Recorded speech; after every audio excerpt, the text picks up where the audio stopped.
Joan, you You mean? wanted me to tell it again? Sure, why not? Yes, please. Okay.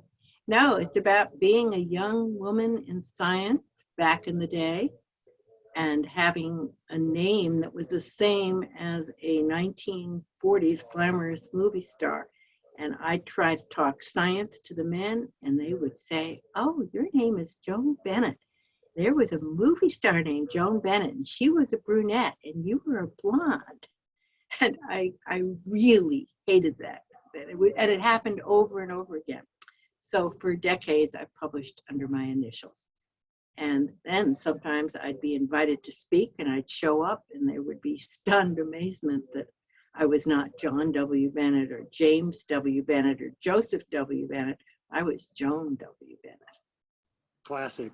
Amazing. Well, we're so grateful to have you, and the accomplishments that you've achieved are very admirable, and I'm sure you've had to deal with that during your career as an esteemed professor, going up head to head with these men, but you go, girl.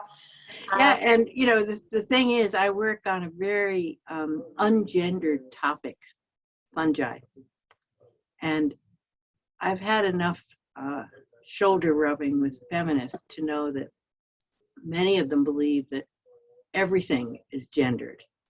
And I've really given thought to how my fungal toxin that grows on corn might be gendered, or things like sick building syndrome, which I think is what we're going to talk about today, are gendered in the science. Now, maybe in the way they affect a population, but in the actual science of it, I don't see it. And so I lead a double life. I do a lot of work for women in science, and I do a lot of lab work on fungi, and they only meet in the place of the people who do the science. For example, over the years, my lab's become more female. When I was a young assistant professor, almost everyone who worked in my lab was male. And right now, everybody's female. Sounds like a movie, fun guys and fun gals. Yes. Corny movie, but that's okay. I like puns.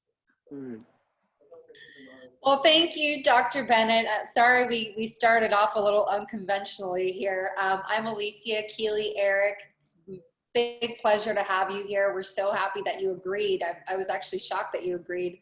But we actually been getting a lot of big names coming in that wants to speak with us in our population, because we do serve a subset of the population that has been mold injured. Yeah, so remind me of where your interest comes from. Yeah, so again, I've been mold injured by my home, so has Keely, and Eric has had a lot of experience with mold injury, especially in the military. And so, we just felt like we were hitting a lot of crossroads with information. Also, getting help from doctors was kind of null. We just couldn't find what we needed when we were suffering. And so we feel like, and not that we feel like, but we know we serve a huge patient population. I mean, it's thousands of people that are kind of getting the same headway, where they're not getting the correct information, the correct diagnoses, or even getting help, and they're losing everything. They're losing their homes. They're having to move away. They lose their health. So that's basically the inspiration behind Exposing Mold, is to just bring this information to the forefront, bring the experts that are out there to provide this information.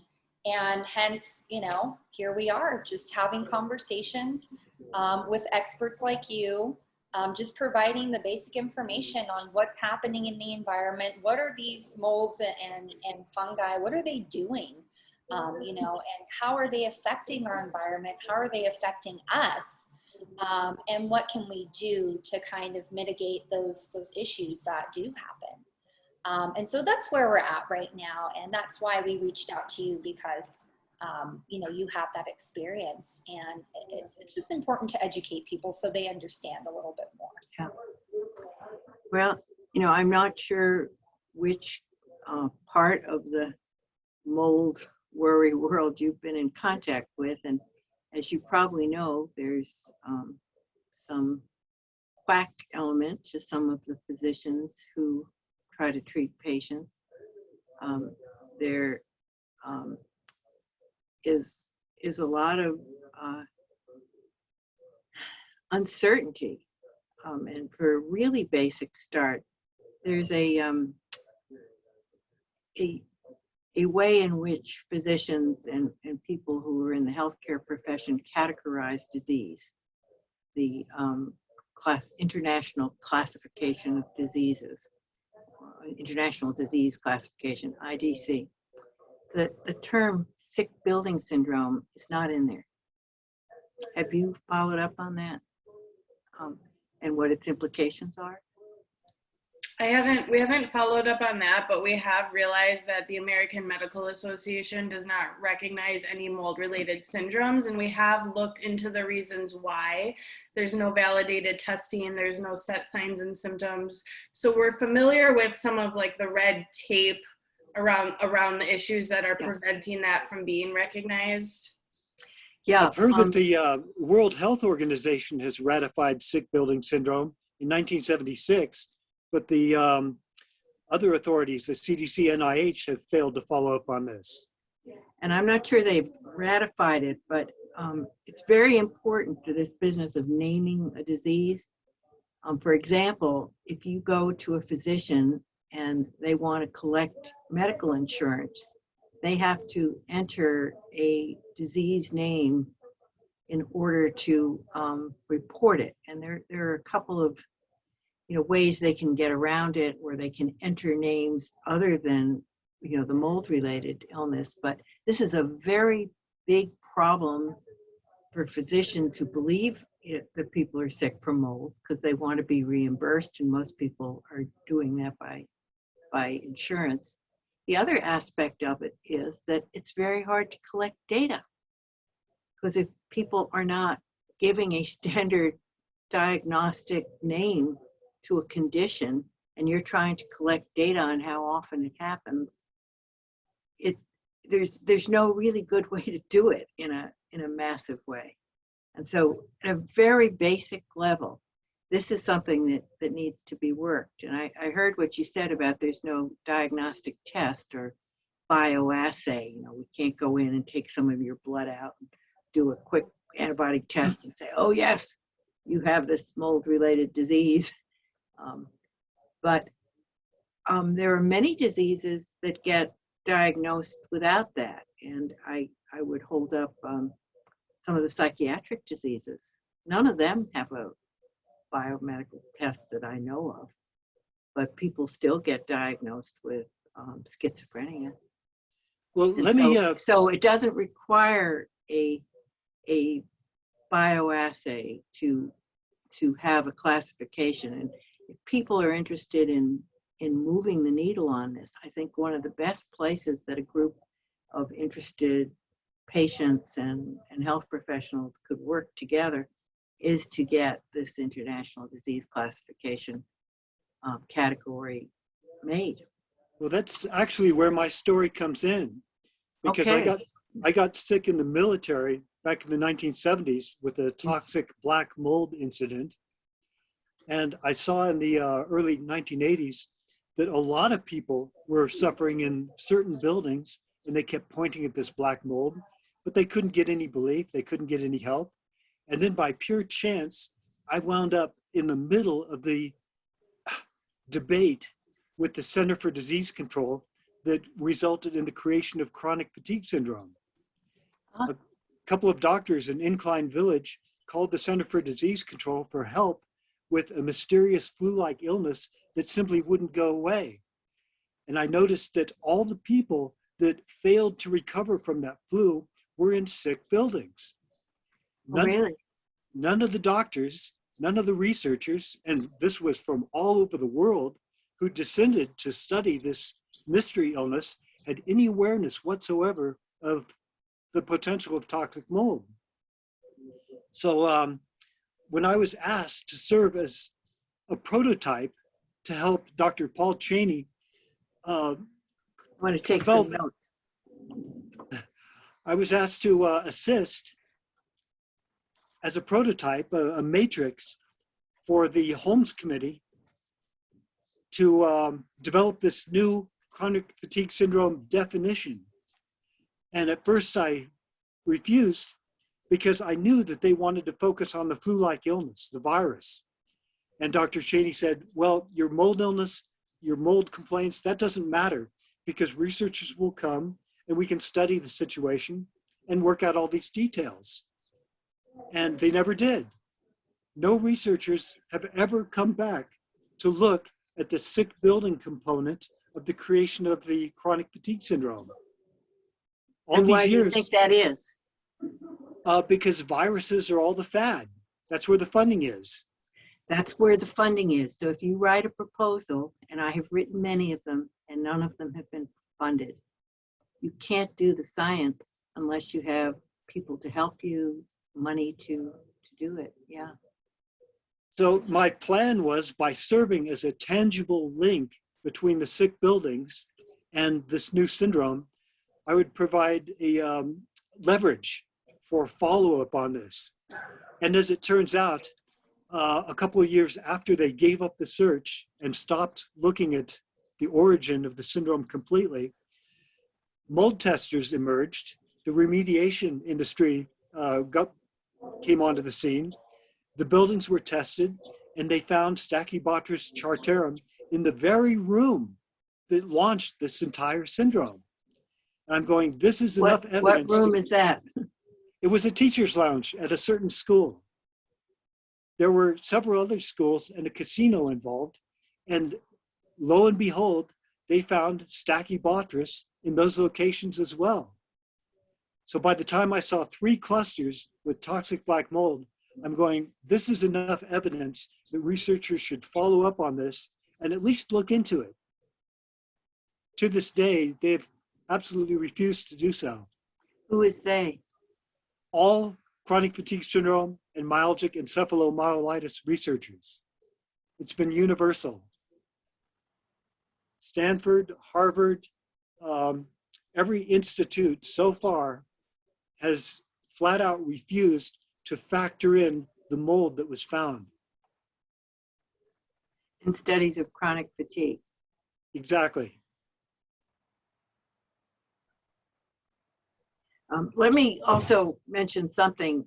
You know, there are lots of molds in this world, thousands of species, and people talk about toxic black mold as if it's one thing or just Stachybotrys, and that all of the syndromes have to do with the trichothecenes that are made by this species. I have come in contact with many people who called me who have had their homes tested where there's plenty of mold, but it's not Stachybotrys. And so to focus entirely on that one, I think maybe too narrow, although I think it's a red flag because it grows very slowly and it requires a lot of moisture. So if it's there, there's bound to be other mold too. Absolutely. But the reason why I focus on it is because that's the one that was documented. So that's the only leverage I've got. If I ask for other things that weren't reported, they can say, you have no evidence. Yeah, but it's the one that was the CDC went backwards on. And Yes. so it's not only documented, but they have retracted. And so it causes that creates a red flag. And I don't know the specifics of your search. I know a fair amount about published literature, and not everything's in the published literature, but it's a real problem if a major government funding and medical agency has said, we've decided that it's not right. Well, it's important to bring out the nature of that retraction because you're talking about the 1994 Cleveland infant pulmonary hemorrhage incident where Ruth Etzel and Dord Dearborn brought Stachybotrys into the public media, into the light for the first time. And the toxic mold Stachybotrys became famous as the mold, the black mold, the deadly mold, the dreaded black mold. So when people refer to the mold, that's what they're talking about. I know. And that's what I'm saying, that is somewhat problematic. I mean, it's not, I happen to think that this black mold can make you sick, but the fact that so much attention was put on one mold and that lots of people are claiming that they're sick from other molds, that it may not just be this trichothecene. And by focusing on it, I think we're missing a bigger picture. I'm sure there must be many contributors, but like I say, the refusal to initiate any research is so profound that if we don't get our foot in the door using at least one little bit of leverage, they'll continue to deny us research forever. Well, but I believe during the 90s, after that case, there was a good bit of research money. I happened not to be interested in indoor molds at that point in time. I was working on another terrible fungal toxin called aflatoxin. And I wasn't particularly interested in indoor mold issues.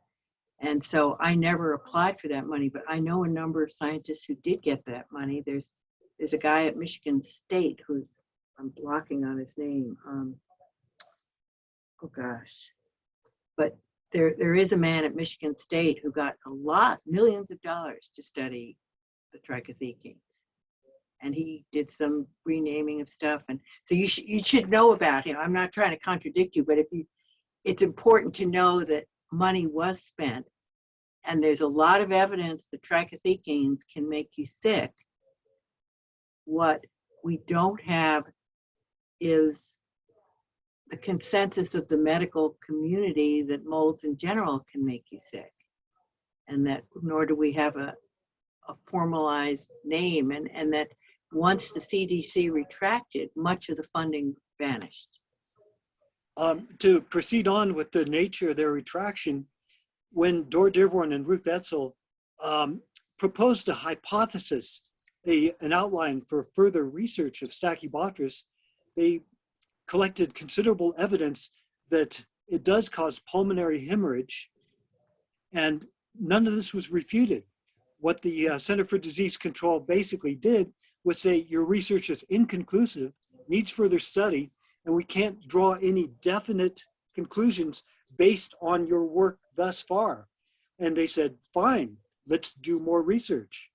But apparently, people treated that categorization of inconclusive as some kind of final determination that there was nothing further to research. Yeah, no, I understand what you're saying.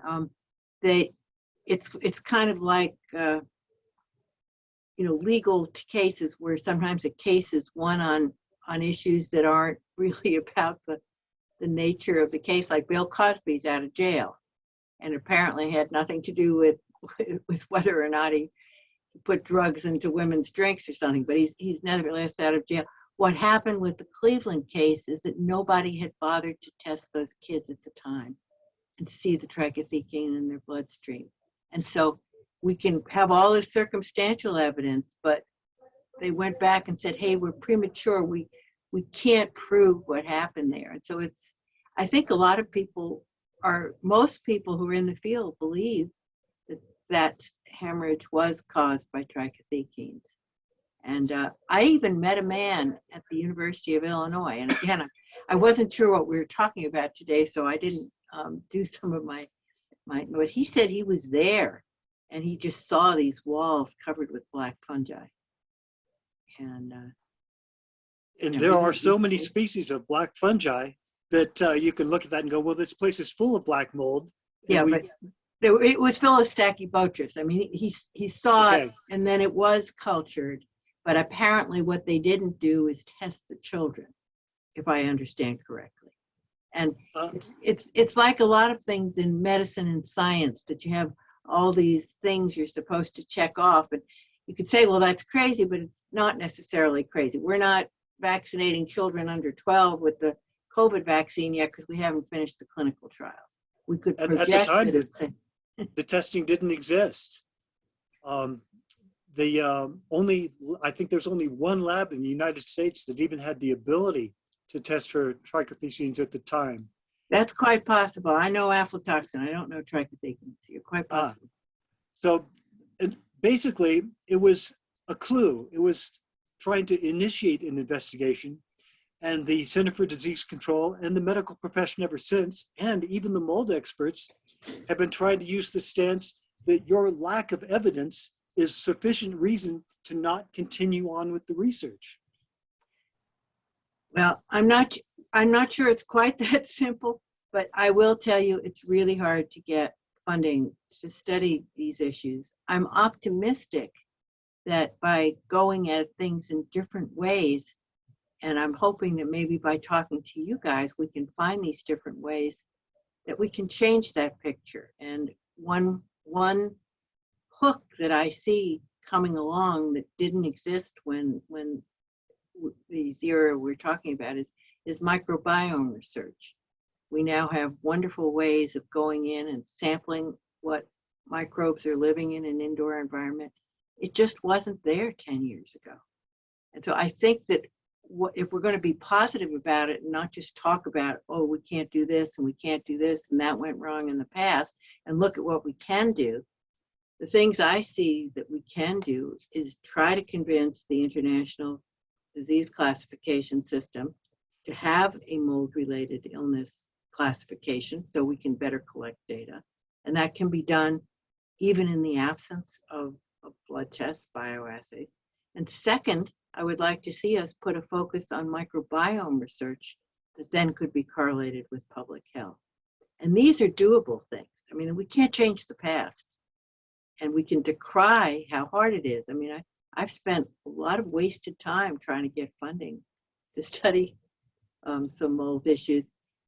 I'm trying to think how, instead of just complaining, we can say, okay, let's go at it this way and let's go at it that way. And it sounds like your group might be the right people to lead some of this charge. Well, my assertion is a little bit more than complaining. Basically, what I'm telling the chronic fatigue syndrome researchers, that after they gave up the search, after they stopped their investigation, we continued on, and we did find good evidence for a toxic substance in association with the very sick people that they were unable to figure out. Really? What is it? The evidence was of Stachybotrys chartarum. It was of trichothecans. Yes, in direct contact with the very cluster, in fact, right down to a single room, 10 teachers, all getting sick in a single room. And the only substance that really fits the parameters for something that could neutralize their immune function was the Stachybotrys. Wow. Did you publish it? It's in many books, it's in many newspapers, but researchers say because there was no peer-reviewed abstract, no study, official study that was done by them, that there's nothing for them to follow up on. Yeah, well, there are different kinds of publication. There's the newspaper, and then there are peer-reviewed science journal. And so I was using the science jargon. Was it published in a peer-reviewed journal? It was not. I love the citation. Okay, it was not. So they're using that as a reason not to factor this in. Who did the work? Because I'd love to track them down. Who did the analyses? Geomatrix of Sacramento. Say that again? Geometrics. Yeah, Jeff Hicks of Geometrix, which is a mold testing company, a fairly prominent one at the time in Sacramento, that came up, tested the schools, identified the mold, and outlined a remediation protocol, and successfully cleaned up the schools and restored them to health. Mm-hmm. And yet these are the very rooms, the very places that engendered the chronic fatigue syndrome, that launched the investigation, and this factor has never been inserted into the discussion on what chronic fatigue syndrome is. Well, you know, if you have those data, let's try to publish it. Sounds good.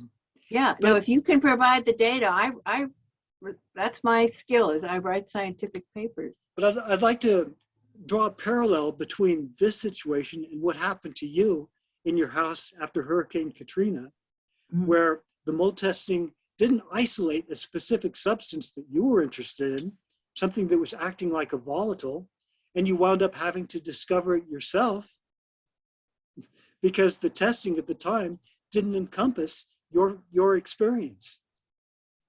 Well, yes and no.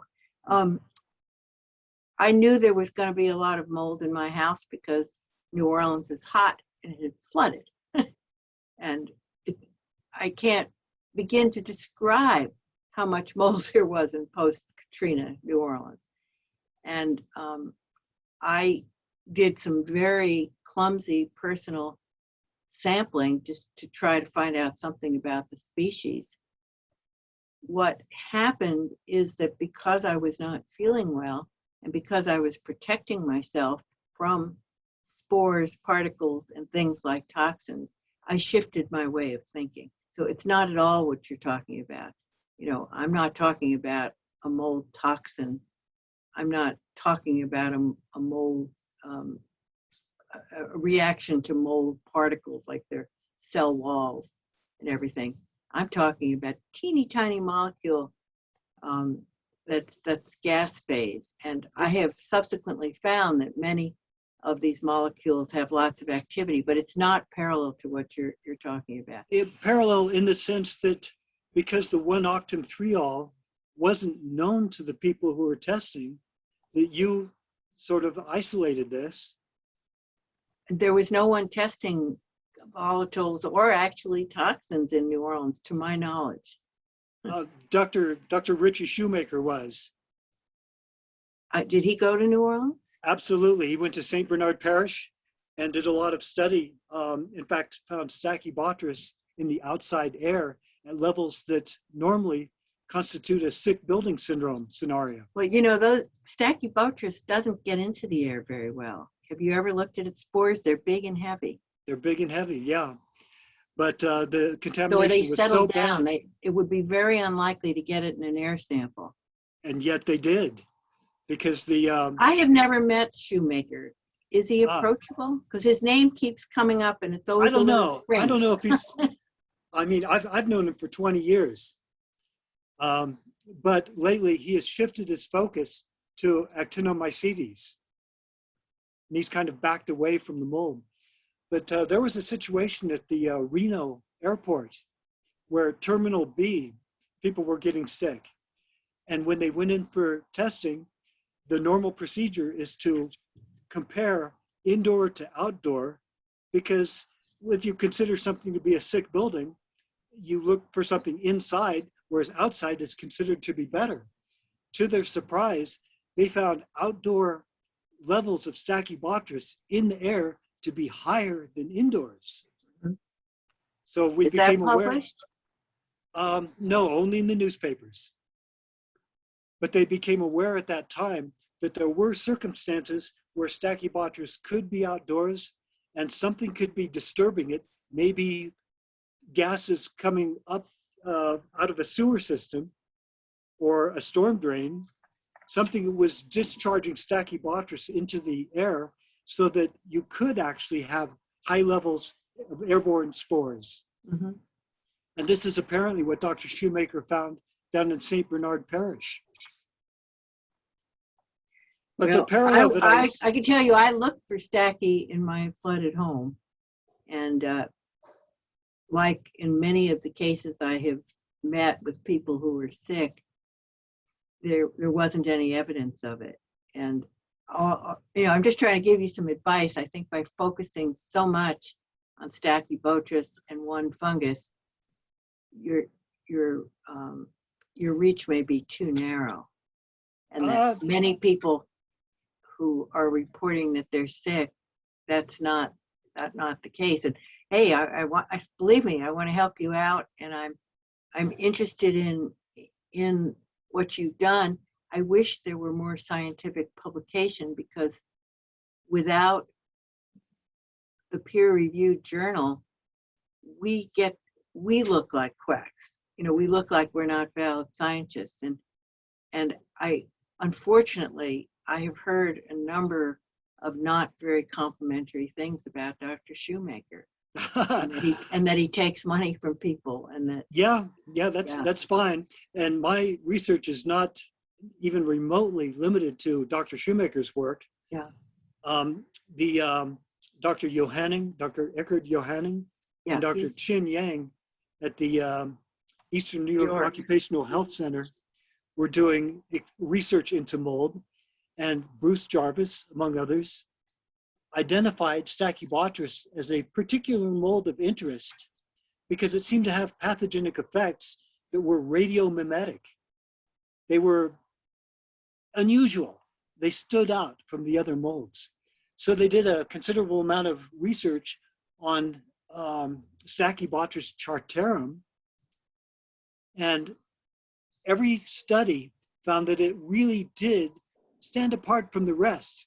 So in their 1994 Saratoga Springs Proceedings Manual, which was essentially the Bible for the indoor air quality profession, they speculated whether Stachybotrys chartarum, because of its neurotoxic properties, might be connected to this recently coined chronic fatigue syndrome.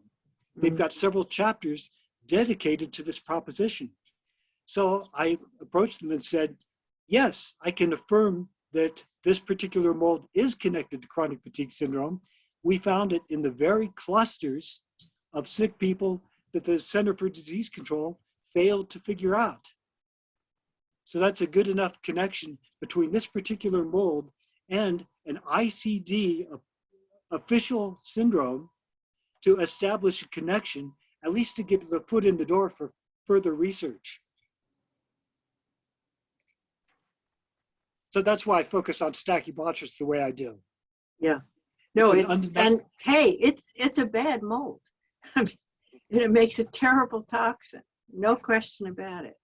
And I agree with you there. I don't speak with quite the certainty that you do, and I'm just I'm not sure there's a conspiracy out there to not understand this disease, and I have enormous empathy for people who've been made ill and are not getting heard right. But unfortunately, because people are not getting heard right, I think there are some unscrupulous healthcare workers who have taken advantage, and many of whom have this certainty. There was a guy who contacted me about 6 months ago from Florida, and he's convinced it's endotoxin and that all these problems are endotoxin. And I've heard others like this. It's interesting about the actinomycetes. Oh, it's not fungi after all, it's actinomycetes. And people really get focused on one thing. And you know, my feeling is we don't know. Well, that's why we need to look. That's the issue. We don't know. And so people who claim they know are not helping the field.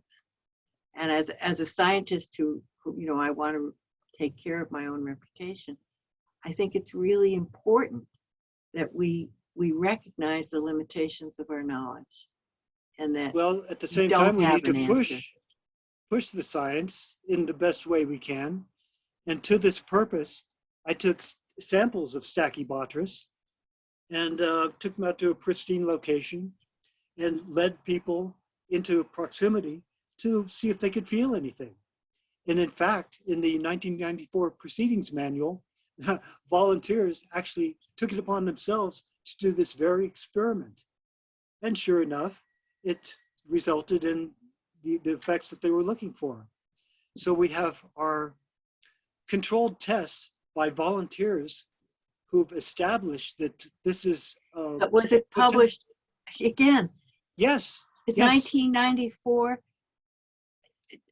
I feel that it's not going to help us if we keep harking back to some other time and what's not been accepted. We need to move forward, do new research. So how can we move forward? I think we're all on the same page and we're maybe approaching this from different thought perspectives. So my question to you would be, how can we move forward with, you know, you said that you would be interested in obtaining the data from the original testing of the school to help connect the presence of the molds there with sick building syndrome. We're really interested in doing some research that can solve chronic fatigue syndrome, because this is an ICD disease that hasn't been solved.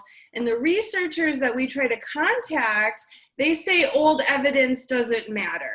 And so now that Dr. Shoemaker is leading the way to the actinomycetes everyone is calling out endotoxins, and we're over here like, wait a minute, there were molds in these ventilation systems. This is important, and the fungus is important. And so I think we all kind of have our heart in a place that wants the same thing, and maybe we're just not seeing a way forward for all of those things. So And I think, like in many conversations, I've, you know, as a person who's been a professor, people use words in different ways, and we think we're communicating, and we may actually not be. You know, I may be using a word like fungus, and you're hearing it something differently, and Eric's hearing it in a different way, and that in a field where there's so much questioning of data and dispute about findings, it's even greater, you know, and that I think that people who are sick are wanting to get better, and that's of course a very real motivation. But if you don't even know why you're sick, it's really hard to know how to get better. And that I think that many that in this group of people who are saying they have chronic fatigue syndrome or sick building syndrome, that it's a mixed bag. And to use an example, back earlier in the history of medicine, a lot of the diseases, and we probably all read about it in books, are things like fever or dropsy, and they're conditions we would now call symptoms. And so we now know there are lots of things that cause fever. But if you were to read some of the old literature from hundreds of years ago, the doctor will come in and say, the patient has fever. And I think that without knowing what disease entities we have, we may be dealing with people who have lots of diseases. And hey, I'm on your side, but I think the problem may be bigger than that's why any of you are. That's why I stepped up to serve as a prototype for the syndrome, because as soon as more researchers got involved and they started thinking of chronic fatigue syndrome as other things which they had no evidence for, I realized that they were going to turn this into such a confusing mess that they were never going to be able to figure it out. Yeah. Whereas if you go back to the actual CDC investigation that started it all, you can narrow it down to 3 teachers in a single room. Very specific. And what year is that? I know less about chronic fatigue than. Oh, this was November of 1984. one of the things that has That's the happened, Reno case? Lake Tahoe. One of the things that's happened is chronic fatigue syndrome not being solved is people are taking the terms chronic fatigue and they're applying it to all types of illness, and it has become in that way this symptom that can mean literally anything from Exactly. Lyme disease to smelling paint. There's a really specific immune system failure that happens, and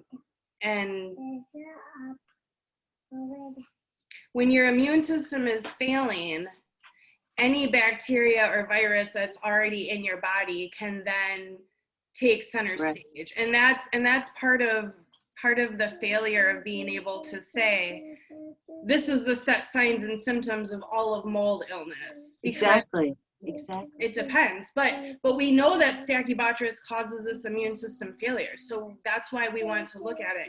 We also understand that there could be other overarching yeah, so if we could connect, see, there's a potential for a bioassay, and here I don't know this research. If there is a specific component of the immune system that has been shown to be turned off by trichothecenes, that could be one of the diagnostic criteria for naming an illness. And I think because Eric has had some association with the military, one of the best places to maybe seek funding and to do it through the window of microbiomes might be through the Department of Defense, which has deep pockets. I don't think NIH is going to cough up the money. have, Yeah. well, they have plenty of other diseases to study. And then with COVID, it's with so many people dying of COVID, it's even harder to get your voice heard. The Department of Defense is up to their eyeballs with moldy military housing lawsuits, so they do not want to touch this. I can promise you that. Amazingly right? enough, it was the Army that initially funded Dr. William Croft's work in 1986 that established the toxicity of Stachybotrys. So you think that the Department of Defense won't touch it because they have so many lawsuits? I would think they'd want to touch it because they have so We many. did a study linking, is it the William Croft study with mycotoxicosis to chronic fatigue syndrome? I'm sorry, the article, wasn't that put out by the military and then they retracted that? It has never been retracted. No, it's been substantiated. Sorry, could you just explain that to her? You could say it more correctly than I can. The 1985 chronic fatigue syndrome investigation took place before there was any evidence of toxic mold in the medical literature. Nothing confirming the toxicity of the dreaded black mold existed, at least not in the peer-reviewed literature. Don't say that because you're going to get in trouble. The trichothecenes were discovered in Russia decades before. So what you're saying is there was no They were discovered in the linkage to veterinary indoor air. literature. Pardon me? They were discovered in the veterinary literature. There were There's a vast mycotoxin literature going back for years. And so just you're going to get in trouble with scientists if you say things that are that strong. I'm trying to help you out. Oh, this is established. This is already written in the 1994 proceedings book. The mycologists of the era, Johanning, Dr. Chin Yang, Jarvis, Auger, the rest of them, Sorensen, they scanned the literature and they could find, like you say, a lot of evidence in the veterinary literature, but nothing on human health effects. The first paper, peer-reviewed paper establishing health effects of Stachybotrys was by Croft, Yadawara et al. In 1986, which was too late for the CDC investigation. If that had been in the literature at the time, they could have solved the mystery probably within a few minutes.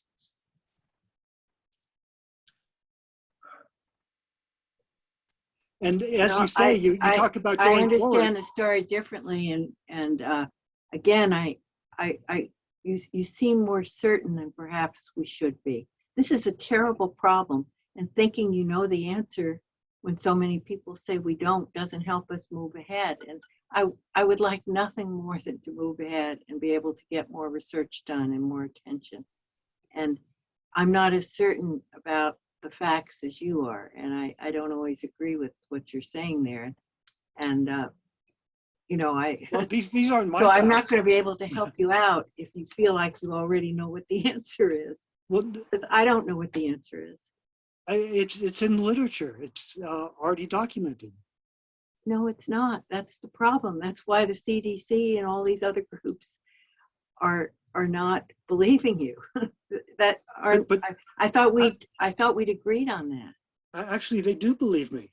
I've been in discussion with the head of the CDC's Center for Chronic Fatigue Syndrome investigation, and she is fully aware of this. She agrees with Who's me. that? Dr. Elizabeth Unger. Elizabeth what? Unger, Unger. And she thinks that chronic fatigue is caused by trichothecenes? She's aware of the mold, but because there's no peer-reviewed literature establishing this, she says there's nothing to follow up on. And I go, well, that's because you need to look at this evidence and then do that kind of study that you want. Yeah, so that's what I'm saying. You know, I think we're on the same page there. That So, but we need the peer-reviewed study. we need to get What's our researchers first- to what's do our the first peer-reviewed study. Step then, Pardon me? if we're starting from your starting point, what's our first step? What can we get to you? What information can we get to you? How can we partner with you? Well, some Yeah, of we the get it. things you've been telling me about that have never been published in the peer review literature should be published. Would you And be that, willing to help us publish those if we can yeah, document? if you can get the data, that's what I told you, that if you can get data for me, like he mentioned this company, Geomatrix. Geomatrix, if Yeah. they have numbers of, micrograms per whatever of trichothecenes found, whatever, and symptomology of the patients, it's there are criteria that scientists accept, and it's very easy to think that there's a link between something. And have you let me just stop there. Have you come across this classic paper by an Englishman named Hill on proving causality? No, I haven't. Maybe let me make a point of sending it to you. And just a little bit of history of microbiology and a little bit of history of science. In microbiology, the microbiologists are very proud that they are among the first people that were able to develop criteria that would prove that this organism causes this disease. That we're now able to say that the tuberculosis bacterium causes TB, and that the spirochete causes syphilis, and that the gonococcus causes gonorrhea, and a whole list of diseases. And it's done something by Koch's postulates, and you go through these series of steps and you do it. And that's wonderful, and it transformed medicine. But there are a lot of other diseases that, well, to this day, we're not sure. Like, what causes pancreatic cancer? It's a real disease, has a name, blah, blah, blah. We don't have evidence of what causes. And then there are a bunch of things that are in between. And on the cancer subject, okay, smoking. And as you know, for decades, there were economic pressures to suppress the literature that there was huge evidence that smoking could cause lung cancer. When you're doing lung cancer, we can't use Koch's postulates. You're not going to isolate a bacterium or a virus or a fungus or a parasite that is causing this disease. You have to come up with a list of other criteria. And proving causality with disease is a major philosophical medical challenge. And that what we need to do is prove causality. If you want to, and let's say that your hypothesis is absolutely correct. Everybody with chronic fatigue syndrome has been exposed to trichothecenes. How do we prove that causality? And well, the point of a syndrome is to study something that is not in the medical literature. So No, a syndrome is just a word that means a bunch of things running together. No, a syndrome is an official medical document. It's a research instrument. It's coined for the purpose of delineating the evidence. I think we have different definitions. So that's exactly what I'm talking about. Like Down syndrome. That's a perfectly good syndrome. Yeah. And we now know its cause. For years, it was just a syndrome where we didn't have a cause. It was a bunch of symptoms running together. And, Yeah. I mean, and lots of words have multiple definitions, but syndrome in medicine generally means it's a bunch of symptoms happening at the same time. Yeah, a concurrency of signs and symptoms that delineate the entity to be studied. Yeah, and then people get together and they say, okay, when you have all these things, we're going to call it this syndrome. So when Gary Holmes wrote the chronic fatigue syndrome definition, he outlined the signs and symptoms as best he could, and it was based on a particular group of people, of which I am one. And the idea was that researchers were going to look into this and find out what the cause of these signs and symptoms were. And they only looked at viruses, and they weren't willing to look at any other factors, such as the toxic mold. So we've got the circumstantial evidence, and then we combine that with the evidence, like you say, from the Russians of the 1940s, that establishes that Stachybotrys in particular has the capacity to result in immune suppression that could lead to this syndrome, these signs and symptoms. But because they made up their mind that they only wanted to look at viruses, they haven't been willing to factor this component into their investigation. Yeah, but again, you're more certain than I am of the history, and That's I'm because sure I'm a that's prototype. what you believe, but you're more certain than I am of the history of chronic fatigue. That's And because I was in the room to start the syndrome. well, yeah, and so I guess I can't help you because Oh. I'm coming at it from such a different intellectual perspective, and that I haven't made up my mind, and I think you have. And Yeah, so as because I long was. as I have this uncertainty, I'm in a different place than you are. So how do we get away from uncertainty? Well, as I said, I was going to, I don't think I have all of your emails, maybe I do. I was going to send you this paper by Dr. Hill that is a good place to start in looking at the ways in which you prove causality in the absence of being able to do like a bioassay. And there are things like epidemiology. And all of these things would go back to where we were at the very beginning, cost money to do research. And if you can't get the funding, it creates this. So when I began, I was feeling much more optimistic about our conversation. And I was saying that I can imagine new ways to get government interested in these conditions. But if we go into it with you thinking we already know what it is and we just need to get the government, I don't think it'll work. Oh. And I would, and if you think it'll work, okay. But as a practicing scientist running a lab who tries to write grants, and I think I'm a pretty good scientist, I'm not as sure as you are about the answer. And it's like with religion. I often envy people who know the truth or know what's right. I don't. Well, I think there's a lot to be learned, and I wish that it were easier to get grant money to study the unknowns. Yeah, I'm sorry for being as certain as I am, but since I was in the room, it's kind of. But Yeah. Anyway, the girls have some questions for you, and perhaps you'd care to talk to them.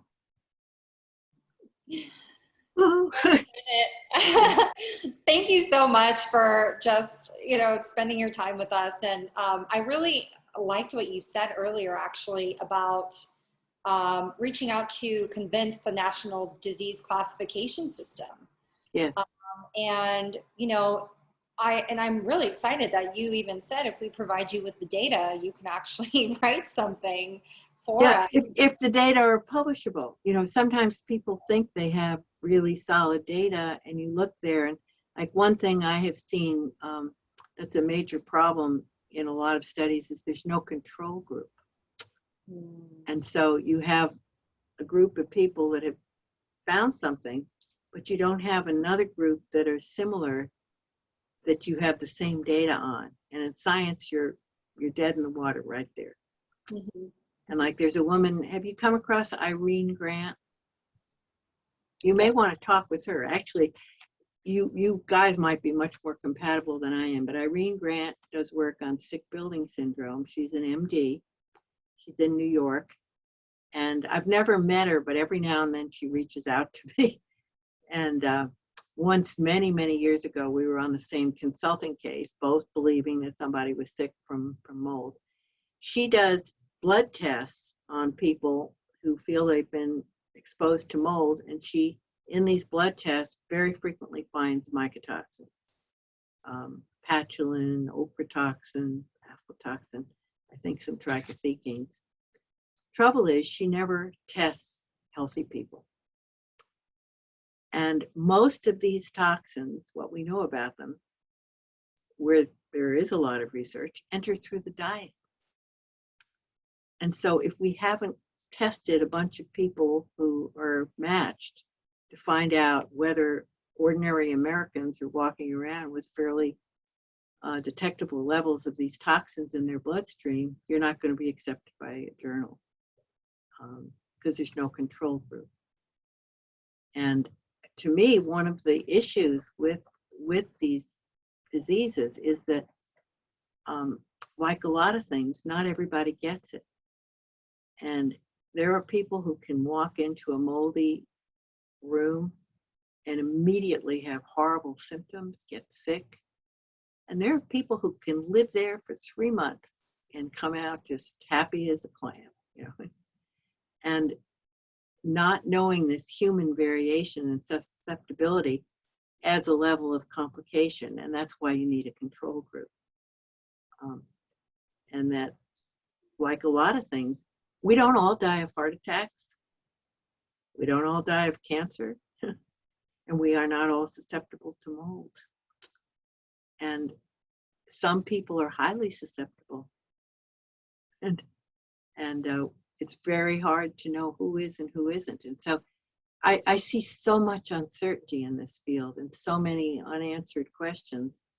And yet I deeply and profoundly believe that mold is making lots of people sick. But where I differ from you is I don't think we know the answers.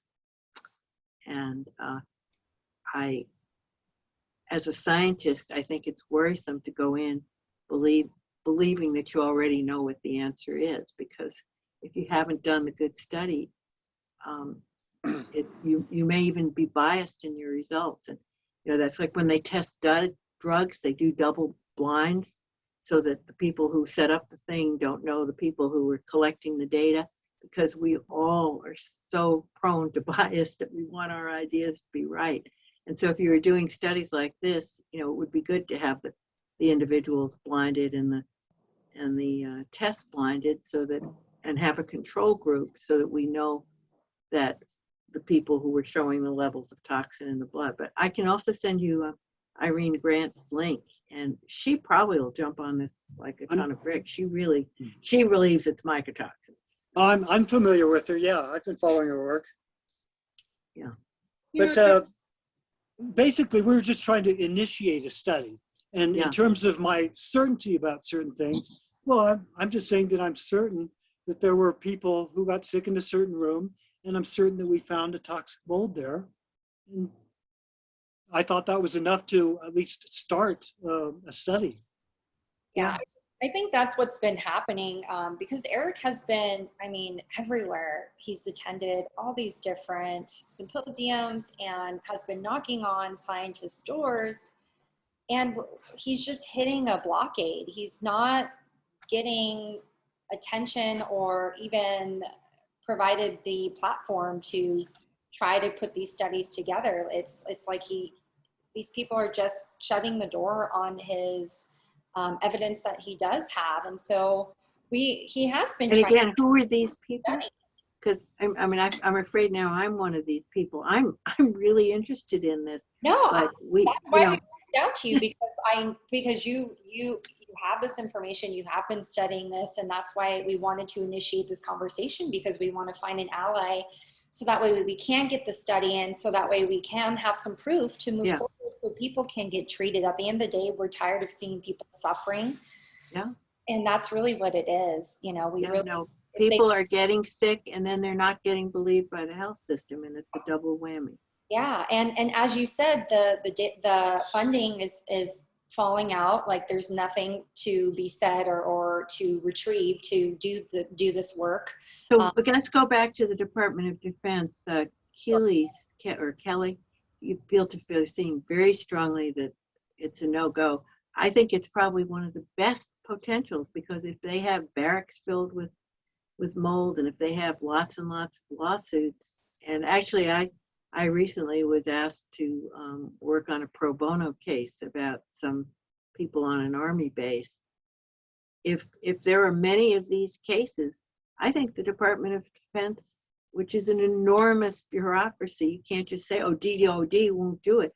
There are thousands of people in that bureaucracy. Someone there might do it. You just have to make the right connection. That's a really good suggestion, Joan. Thanks so much for that suggestion. I noticed that you mentioned that, you know, some people are so sensitized to toxic mold, they can walk in a room and feel it right away. You know, we're actually really interested in that sensitized issue, because that's something that once we become very sick from toxic mold, we have observed that ourselves and our patient population does become sensitized that way. And I personally, am I too loud? No. What's this?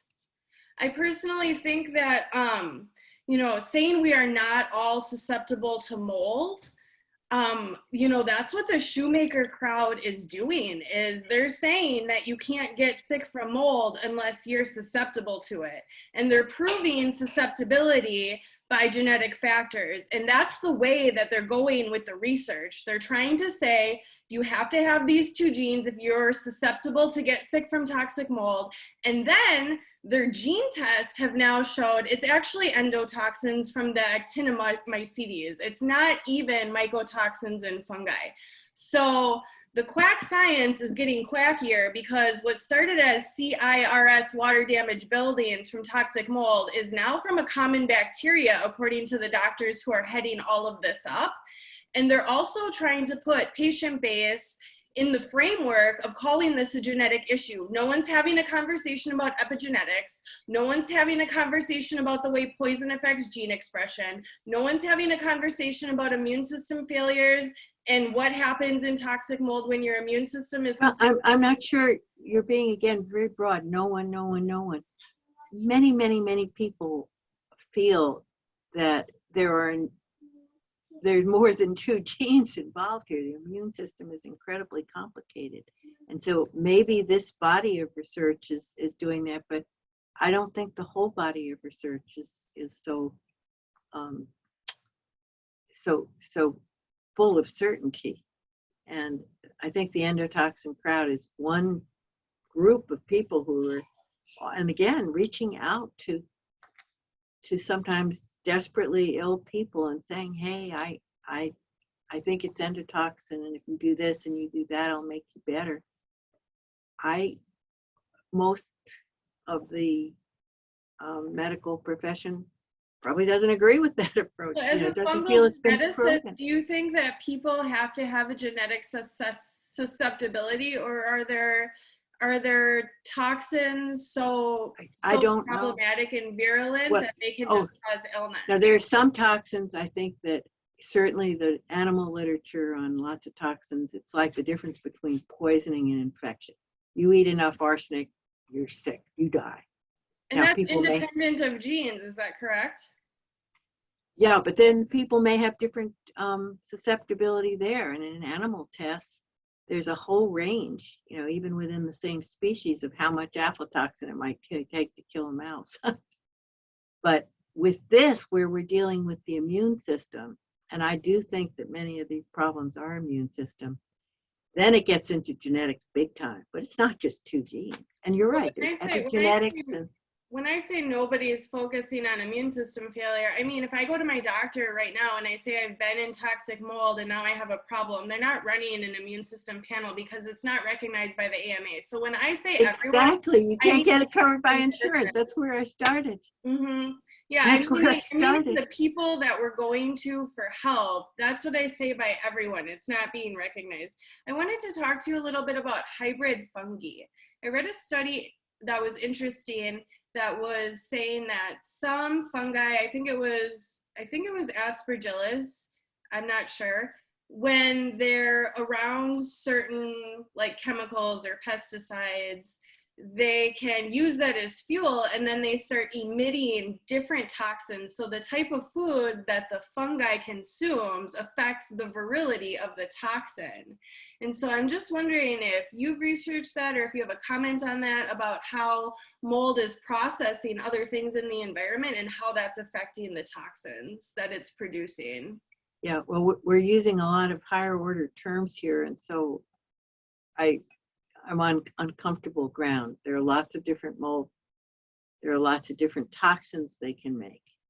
And yes, the substrate they grow on can affect those toxins. Then there's another issue, that when mold grows on things that are already toxic, one of the things about fungi, their way of life is their digestive system's on the outside, and they put out non-specific enzymes that break things down. So depending on what they're growing on, sometimes the toxins are created outside their body by non-specific chemical reactions, and it's really complicated.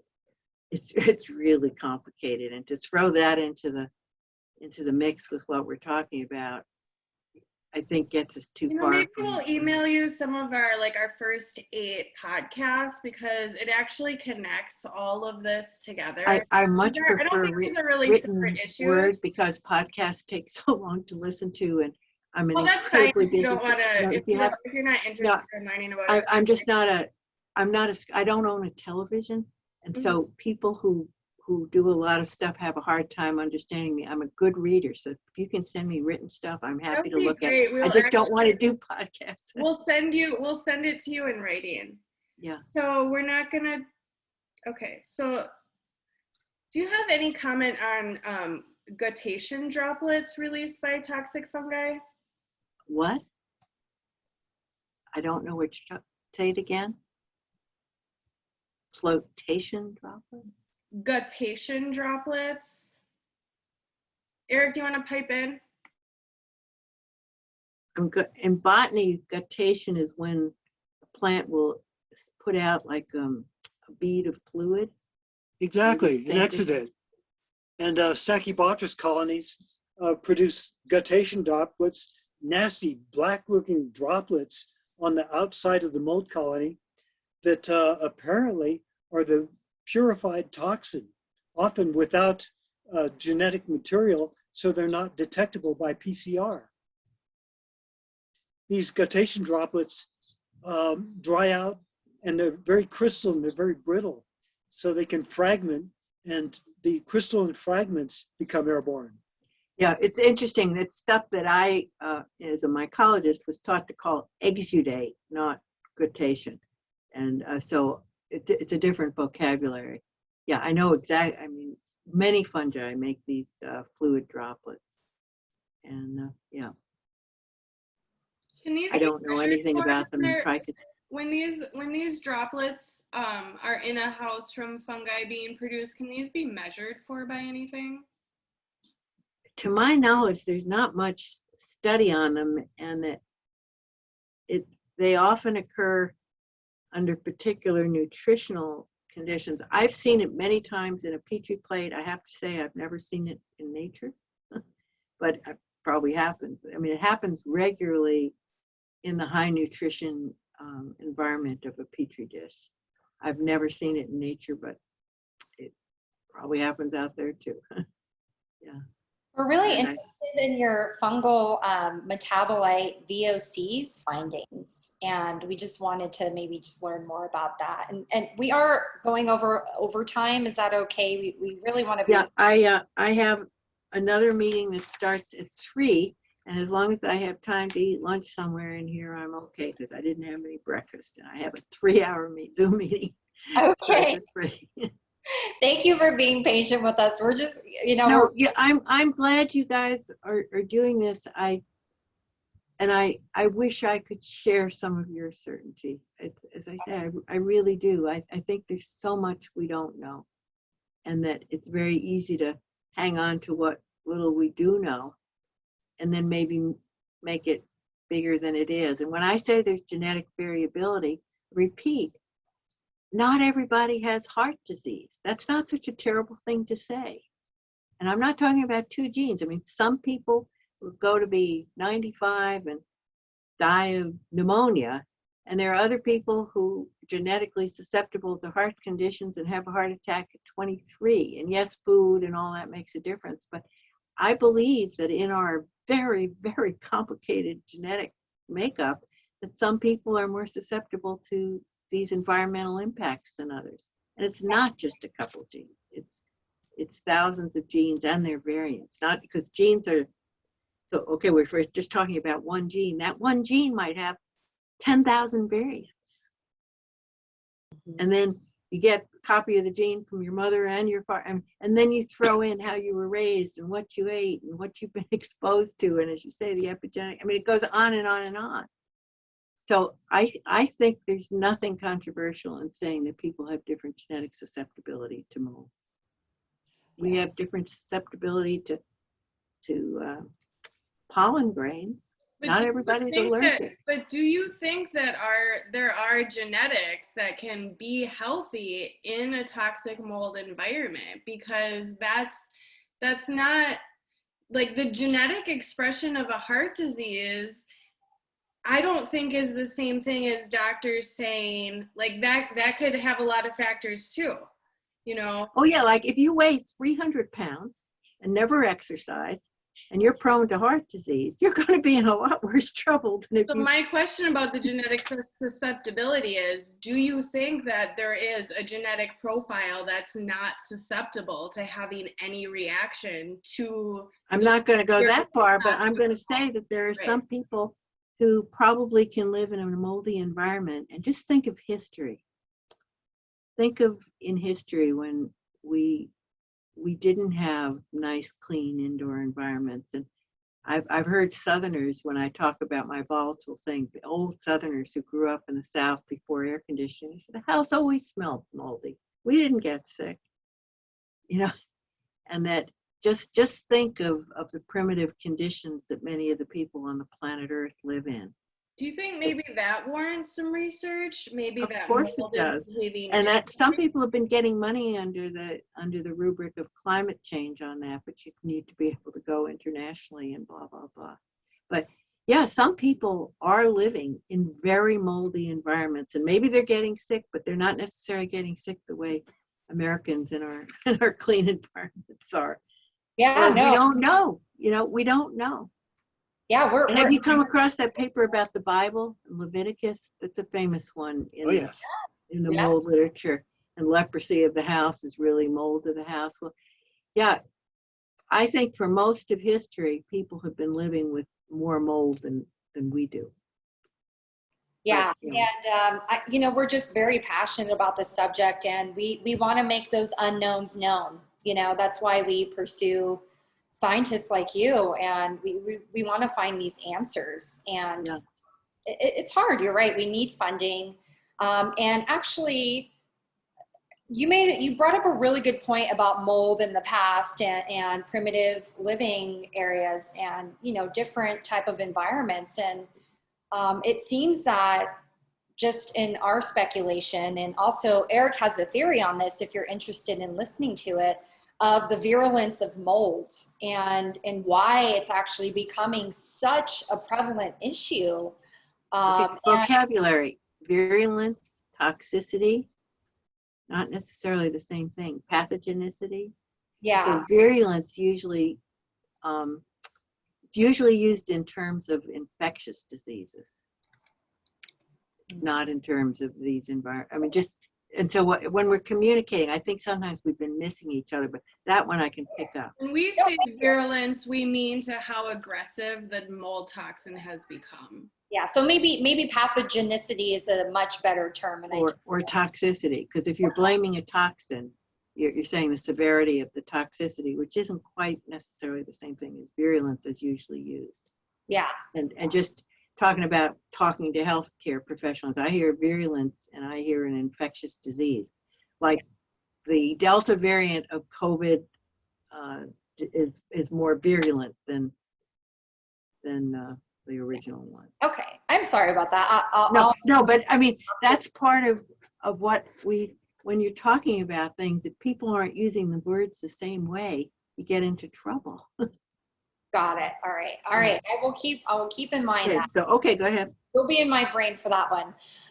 But what I find really interesting, and I actually took this from your paper today that you co-authored with M. Klitsch, that the symptoms produced by, these mycotoxins such as trichoderma, they affect almost every major system of the body. One or the other does. No one does, but. Yeah, that was just one. That was just one toxic metabolite from fungi. Yeah. And so if we know that this is affecting or can have the ability to affect the entire body, I would feel like this is cause for concern to actually throw more money into research into this instead of shutting it down. Because as you pointed out earlier in the 90s, there was funding. There was a lot of funding. Yeah, there's a lot of research that we have that we're holding on to from the 90s. But if you take a look into the literature, and I highly encourage this, when you look at the research coming out now, it's very sparse. and also starting in the 2000s, you're seeing a switch in the narrative that mold is actually not a problem. It is a problem of hysteria. A lot of people who, you know, that are in the field, doctors that we've heard, we've done we had a conversation with an investigative journalist that has done a lot of research into this. And basically, there's a lot of people that think mold and mold illness is just a quack thing, that it doesn't exist. But this is not true. And so, like you said, when things happen like this, you throw up a big red flag in your mind, like, why is the narrative now being switched when we do have a solid foundation of evidence in the 90s that, man, mold is a problem. Even the World Health Organization has called this the greatest masquerader because it does affect every single part of the body. And again, with the whole, the epigenetic field, I mean, if you're in a bad environment, that could determine whether the switch for a poor gene or not comes on. So this stuff is extremely important. We don't understand why people are not taking more concern of this, especially since 90% of people spend their time indoors. And if you're living in a conventional home that has sheetrock, and we're living in a climate change era, I mean, all you need is a humid, you know, a humid environment, a water source, a food source, and these molds are ready to go. They're ready to run rampant. So, you know, I know that you say that there's so many different levels and different molds and different things that are happening, but we really want to focus on this and at least try to hammer it out in the science, so that way doctors can believe what we're saying. Doctors can believe their patients, so they can actually get help and not harmed, because we're seeing this negligence, you know. And so we really just want to try to find someone who's interested enough. I don't know how we can do this, guerrilla warfare, some money or something, you know. How do we get the funding to push this? Because we really just want to help people. We're very passionate about this. And, you know, we have to, at some point, we have to focus in on different areas to see. Yeah, that's right. You can't do it all at one time. Yeah. And, you know, I think, Eric, if you have contacts with the military, and if you were, you know, deeply involved in these chronic fatigue syndromes, call in your contacts, call in the people who owe you favors. And that's the thing. They don't want to listen to him. They think, you know, they don't want to go back to the evidence, the original, you know, evidence of chronic fatigue syndrome. They're throwing darts at a moving target, and it's almost, you know, as if it's unsolvable to them. And there's so many foundations of chronic fatigue syndrome, and, you know, now they have myalgic encephalomyelitis grouped into it. And there's just so much confusion around this that how do you find a base? How do you find the reason why this is happening to people if there's so much as I said, if we don't even have a disease name, chronic fatigue does have a name. But if we don't even have a disease name, that's a place to start, because you can't collect big data if you're not calling it something. You know, you need, in science, you need to be able to measure things. And if we don't even have a name, and we might have a whole bunch of things running together, you can't collect the data. The circumstances of the chronic fatigue syndrome are a little unusual in that it scared a lot of people. And what the Center for Disease Control did in order to diffuse some of the fear that was going on at the time is they gave the syndrome, this instrument, a really silly, trivializing name. So people would look at it and think it was chronic fatigue rather than representing the actual data set, the evidence that was under scrutiny by the Holmes Committee.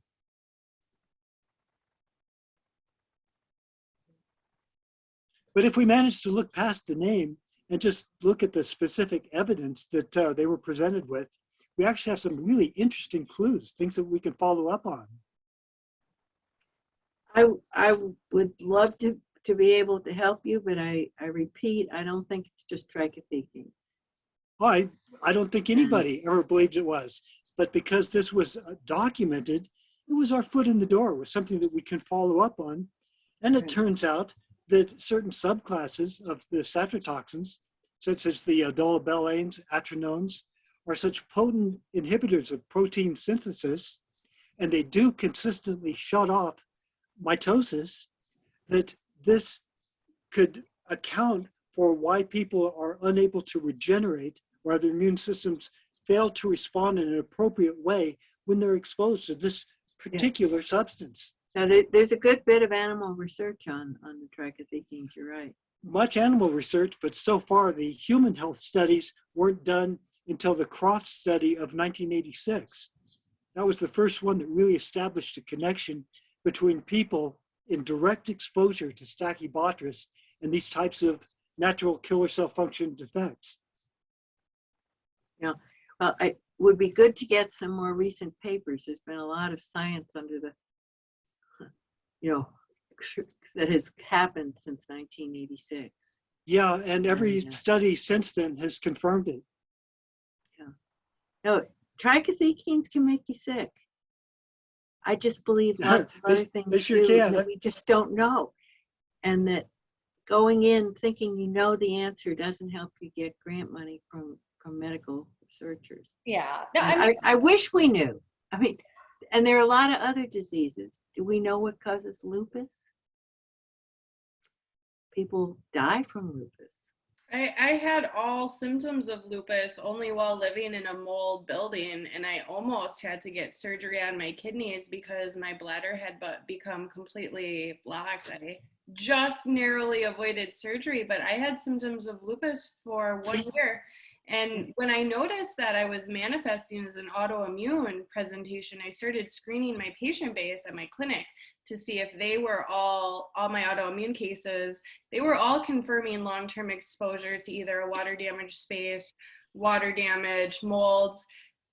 We're not just attached to trichothecenes and Stachybotrys, but it's of specific interest because it was found in connection to chronic fatigue syndrome. Yeah. So it should be included in whatever is looked at. Yeah, and lupus can be a tricky diagnosis, but I personally believe, and I don't have scientific evidence, that these diseases are doing bad things to our immune system, but it's way more than 2 genes and way more complicated than anything I can begin to understand. Let me I'm a lab scientist and I'm not a clinician and I don't see human patients, and so I'm out of my comfort zone. But I've been studying the mold toxins, and we did some interesting studies which we haven't published yet, but we can kill Drosophila flies when we expose them to certain volatiles, and we do a lot of that. And so we did some studies with some mutant fungi that were blocked in certain pathways, and as predicted, we found that the flies didn't die as much when we blocked certain volatile pathways. That was nice. Then we did the opposite, and we got some Drosophila flies that were messed up in their immune system and were lacking an immune system. And this is a paper that I'm hoping to work on and publish in the next couple of months. We lost our effect, and the flies that didn't have certain immune systems stopped dying. Exactly the opposite of what we expected. And there's no molecular evidence. My lab has been closed because of the pandemic. The student who was working on it actually is from Iraq. She's gone back to Iraq, and I don't have grant money to continue it. But it was not what I was expecting. And it's only Drosophila flies, but it's an interesting finding. It's a very reminds me of HIV, where when the CD4-CD8 ratio collapsed so badly that they lost immune function, they'd actually improve for a while before they'd go into their final descent. Yeah. Well, here they're not even dying. And so means to me, my clumsy hypothesis is they're dying because of an overreaction of the immune system. And if you don't have an immune system, you don't. That's good stuff. Yeah. But what the Drosophila flies have going for them is that you can study things gene by gene. And I probably shouldn't spend too much time trying to deal with human patients. And when a person calls me when they're sick, I always emphasize that I'm not a clinician. I'm a laboratory scientist. I'm a pretty good laboratory science. I'm a member of the National Academy of Sciences, and I'm proud of that. And so one of the things that I do in my science is I'm not as certain of answers as I might be, and I really like rigorous controls, and I like double blinds, and I like to do everything possible to make the science strong and clear. And I'm never going to be working on human patients. I'd love to get money to work on mice or rats, but I haven't succeeded. So I'm probably going to stick with my Drosophila flies and my genetic tests, and hope that down the line, people who are in patient advocacy groups can bring attention so that somebody who has access to human subjects can do better studies. We need a bioassay for the trichothecene, for the mycotoxin part. We need some better bioassays. For the sick building chronic fatigue part, it would be wonderful if we had a test that could be used as part of a diagnostic panel, and we don't. Yeah, most of the mycotoxin work is done on mice, but of course, mice aren't human either. Yeah. No, mycotoxin work's been done on lots of things. Been done on trout, done on turkeys. The list goes on and on. Is it? And most of the mycotoxin work has to do with the toxins we eat. And Yeah. and they're bad. They really are bad. This is different when we're exposed through our skin or through our nostrils. It's harder to get as much toxin in, and that's one of the things that the sick building syndrome problem has going for it. It's much harder to be exposed to these high levels of toxin when you're breathing it or rubbing it. It's interesting that you say that because, in a way, we're able to choose what we decide to put in our mouth, right? If we want to eat stuff that's usually found high amounts of mycotoxins, or molds like grains, oats, barley, but like when we're in a building and we're inhaling over 20,000 gallons of air per day, doesn't that increase the likability of being affected by these airborne mycotoxins? Well, there's not very much mycotoxin in a given spore, and spores are very tiny. It's much easier to eat. And I don't know about all mycotoxins, but a lot of mycotoxins are tasteless. And so if they're processed in your cornflakes or in your miso or in referencing this, what mycotoxin measurement tools are you using? Because our team was under the impression that there's really no tool or measurement in existence currently utilized that can measure the mycotoxin concentration of a home. Most people can say what's on dust, but the mycotoxin measurement device that was used in, I believe, Dr. David Strauss's research is no longer available and hasn't been shortly after he published that study. So I'm wondering how anyone could say that there's not enough. Well, let's start. There are lots of mycotoxins. So, and each one has a different assay method. So when you say mycotoxin, we should trichothecene, patulin, etc. Which trichothecene or multiple. So each one has a different assay procedure for starters. Are you going to suck the spores in from the air? Are you going to do contact, whatever? And there's a paper out there. And as I said, I wasn't sure what we were going to talk about, so I didn't do my homework right. But they calculated how much mycotoxin is found in a spore and how many spores you'd have to breathe and blah, blah, blah. It's hard to get that amount in. We do breathe a lot of spores, but they're itsy bitsy tiny. It's easy to eat a peanut butter jelly sandwich and get a lot of aflatoxin. But if there's no way to measure mycotoxin, there's plenty of ways to measure mycotoxins. It's just you have to measure each one. Now, they're very good assays for mycotoxins. Now, is that in? They're not quick assays, but they're very, very fine assays, and there are books on mycotoxin quantification.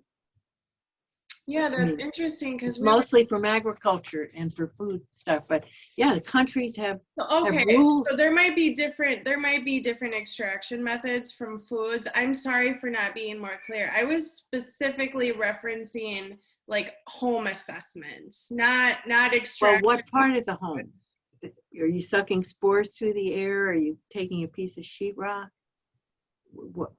we're, The I air. mean, you can do any of those things and then use one of the methods that's out there, but it's not like there's just one mycotoxin method. And I may even have a book on. I have a lot. I'm not working on mycotoxins now, but At one point, I have books on methodology. I mean, there are plenty of very accurate ways to measure mycotoxins.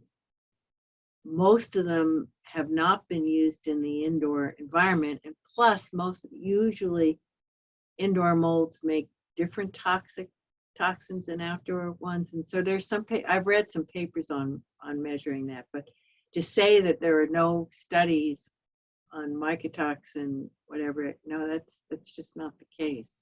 no, that's not what I said. I said that the Okay. air machine that was used during David Strauss's study to measure the concentration of mycotoxins indoors. Is that one of, if you give me the paper on Strauss, I can look at, I can give you a better answer.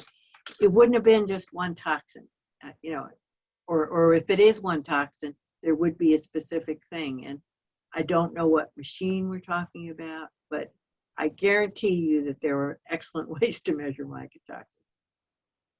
That there really are. And so a human who's concerned about mycotoxins has access to ways of fully measuring all mycotoxin profiles in their house to know what they're of looking course not. No, that's what I'm telling you. Each toxin has a difficult and laborious methodology. at. Okay, I feel And like we're whatever saying the same Strauss thing, maybe was doing, I don't know what Strauss was doing, but no, we don't even for foodstuffs. Like, we don't just have this one magic chest. You can do it, but it's laborious and painful. And so if you send me the citation on Strauss, again, I don't know what you're talking about there. And I am going to have to wrap it up because I have a 3-hour meeting on actually, measuring toxic levels of things in the atmosphere for the Environmental Protection Agency. And I am steeped in this notion of causality. And I would love to help you, but I feel like we're not on the same wavelength. You know what we're going to do? We are going to send you our it's in the process of being written up. It's just a rough draft of Eric's theory in full that includes all of the medical history of chronic fatigue syndrome, the findings that doctors, now listen, this isn't like data. This isn't including all Dr. Cheney's published data. This is as told by Eric. But if you're really interested in the overarching environmental concerns, you may be really interested in his theory, because there's a specific reason we're asking for what we're asking for, and it's because we want to know we want to test if this is what's going on in the environment, and it does lead back to an overarching environmental concern that could be making microbes behave in a more aggressive manner, like fungi and bacteria. And that's really the heart of our work. So maybe we are more on the same page than we realize, and we just haven't figured that out yet. Yeah, no, and I'm happy to look at the science, and if there's more hypothesis than science, I might back off because I like data. Yeah, And, no, we totally get it. And, in order to have data, you have to look into it to produce it, I was just going to ask, do you see any circular argument there? Like, we can't know anything that isn't already known? And No. But if you're having a hypothesis, usually then the hypothesis leads to the collection of data. 100%. And then you either refute or you support your hypothesis. And if you know about the philosophy of science, the current reigning theory is that you can never prove your hypothesis. The only thing you can do is disprove it. And so science is built on a series, and that's a whole other.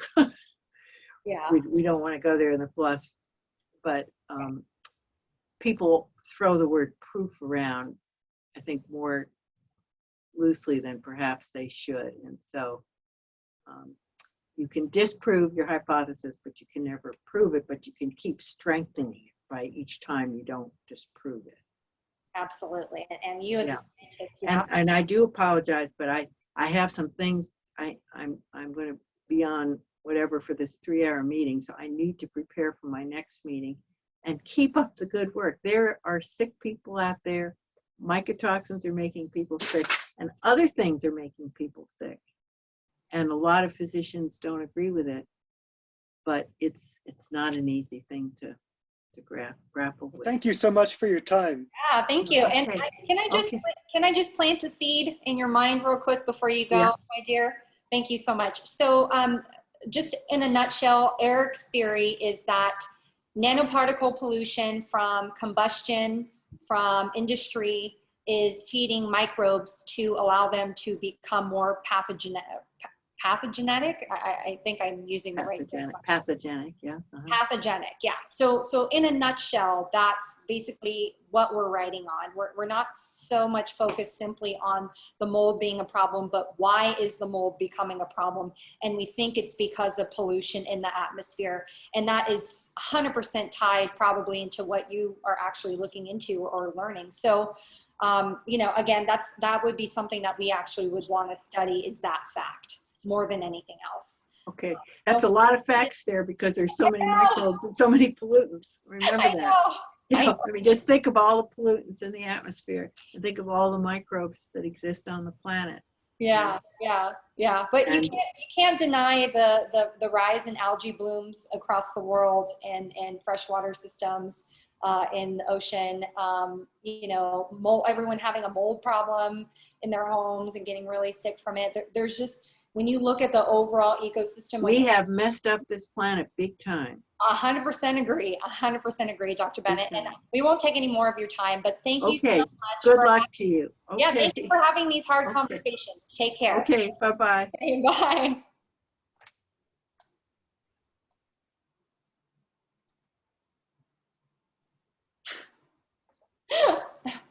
I'm ready to go to the bar. That's how good I feel. Huh? I said I'm ready to go to the bar. So let me don't stop the recording yet. Let me just do the outro. Okay. Thank you so much, everyone, for coming in today and listening to what we had to debate about with Dr. Bennett. I mean, it was a very interesting conversation, and we didn't meet eye to eye at certain points, and that's okay. But the point is that we are having these conversations to spark interest and hopefully to find partnerships so that way we can get research, and that way we can get the medical establishment to recognize this so people can get help at the end of the day. So please like, share, comment in our content. Check out our GoFundMe and Patreon pages. I'm going to say that again because it's my phone. Check out our GoFundMe and Patreon pages. And thank you again for listening. We'll see you next time.